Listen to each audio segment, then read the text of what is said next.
Hi there, welcome to my views and news. Two news story with firstly a top Ethiopian general, second in command in the military, visited Amhara region yesterday. He held a meeting in a town in the region where there have been two attacks in the last few days. Civilians were hit, and there he claimed uh, total victory, complete total victory of Ethiopian National Defense Force against a Fano fighters. What did he say? Who is this man? How true are his claims? Secondly, yesterday, armed men took hundreds of government workers hostage, held them hostage rather, in a regional state of Ethiopia. This armed group signed a peace deal with the government more than a year ago, but it seems that the group is still armed because the men who took government workers hostage, they were armed.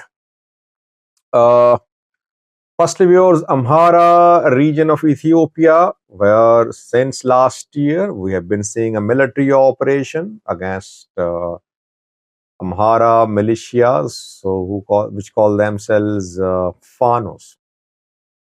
And we have seen several rounds of ground operations, air attacks to drone strikes as well. Fano groups claim that they are on their way to Addis Ababa, that their capabilities increased, and they will achieve their objectives. But the military claims that Fano groups have been paralyzed, their structure has been demolished, their capabilities have been considerably damaged.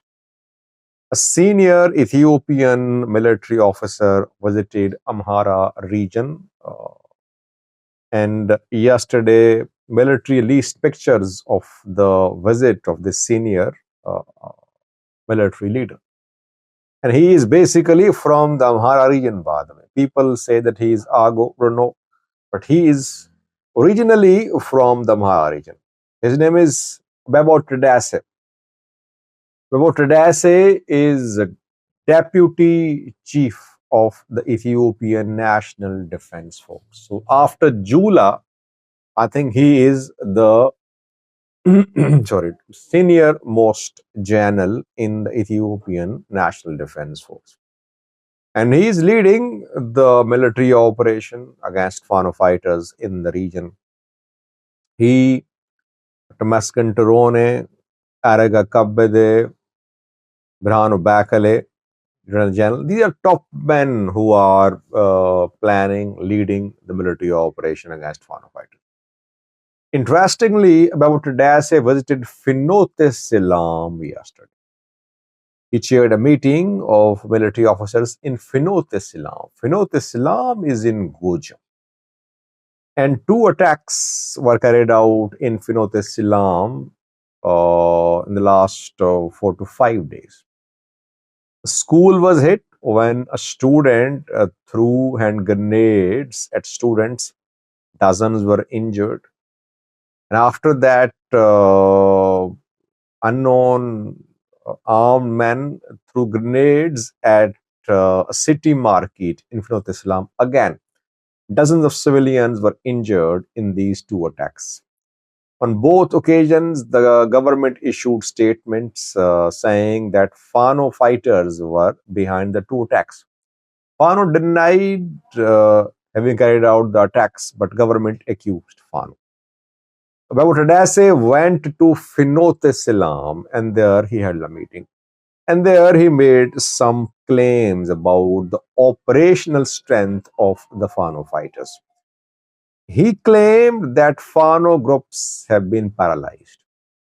That military has destroyed them, destroyed their operational capacity, and they're not in a position now to operate in a coordinated manner as coordinated units.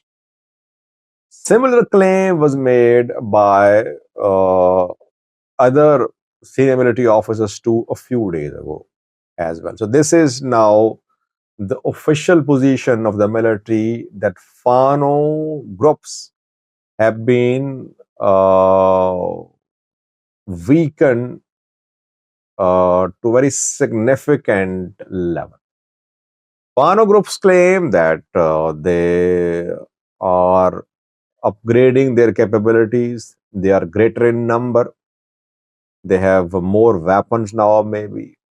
Their command structure is being prepared and they are trying to turn into an army. So far, we have seen only one Fano commander killed. Hubante Abate has been killed, top Fano commander. And 2 days ago, we saw that despite warnings and threats from Fano fighters, government managed to convince people to march in support of the government, in support of the Prime Minister. And we saw dozens of rallies across the Amhara region in support of Ethiopian PM Abiy. Government seems to have momentum on its side. Fano fighters, Fano groups are coming under pressure, especially the new narrative launched by the government that Fano groups are involved in the deaths of Muslims, in the killings of Muslims, is leading to more pressure upon Fano groups. Fano groups deny having carried out attacks on Muslims, but Islamic Affairs Council of Ethiopia yesterday implied that Fanos were behind the attacks on Muslims in different cities of the country, in Addis Ababa, in a city in Gojum, in Gondar, in Bahirdar. In recent days, some Muslims have been killed. Now we'll have to wait and see how true are the claims of the military. Military always makes such big claims just to tell the people that it's strong, that Fano groups are no more a threat. But last year we heard from General Jula, he said that Ola and Fano were never national threats. Ola and Fano were no more national level threats. But since last year, we have been seeing fighting, clashes in the Amhara region, and state of emergency is still in place in the Amhara region, which was not lifted. Let's see. Second was last a year ago, more than a year ago, an armed group signed a peace deal with the government. It seemed that the group was not disarmed. So we don't know if these groups which are signing deals with the government, have they been disarmed or not? Though disarmament deals have been signed in Tigray, signed with a group in Amhara region too, in Benishangal Gumuz as well, in Gambela too. The deal was signed after Pretoria deal. Gumuz People's Democratic Movement decided to lay down arms and struck a peace deal with the government after Pretoria. And we saw that the members of the group were disarmed, and the head of the group, he was made part of the regional government. The group is operating in Matakal zone, other parts of the Benishangal Gumuz region. Yesterday, dozens, around 50 members of Gumuz People's Democratic Movement took people hostage. They took government workers hostage. Around 800 government workers were held hostage by Gumuz Democratic Movement in Dibate. Dibate is a warada in the Benishangal Gumuz region of Ethiopia. And there, the armed men from Gumuz, a People Democratic Movement, laid siege to the government headquarters, where hundreds of workers were based there. And for hours, the workers remained in the custody of the armed group. Educational activities, other activities were suspended in the city. Then talks were held. Why did Gumuz, the People Democratic Movement fighters, held people hostage, held government workers hostage? They said that they were not being given the fuel which they needed for some mining operations.